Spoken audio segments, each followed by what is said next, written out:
In today's video, I'm going to teach you how to set up Google Home app. We'll keep it simple and make sure you understand why each step matters. So by the end, you'll be ready to manage your smart home from one place. First, open the Play Store on your Android device. You'll find it on your home screen or in your app drawer.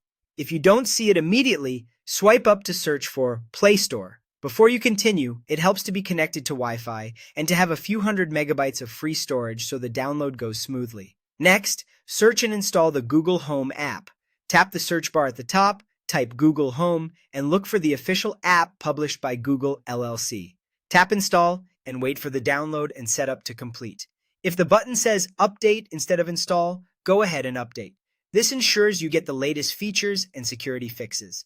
When the installation finishes, tap Open.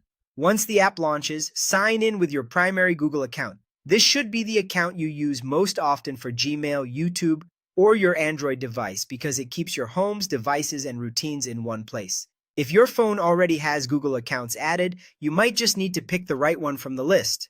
Otherwise, enter your email and password and follow any two-step verification prompts. Using your primary account now saves you from switching accounts later. After you're signed in, you'll be prompted to create a home if this is your first time using the app. A home is simply the container that holds your rooms, devices, and automations.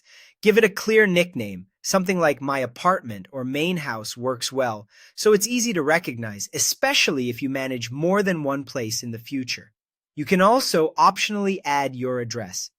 Providing an address helps the app deliver accurate local weather, time zone, sunrise and sunset times, and traffic updates. If you prefer not to share it right now, you can skip and add it later in settings. Double-check any details you enter for accuracy, then confirm to finish creating your home. That's it. You've opened the Play Store, installed the Google Home app, signed in with your primary account, and created your first home. From here, you can explore the app at your own pace, and when you're ready, start adding devices and customizing rooms and routines.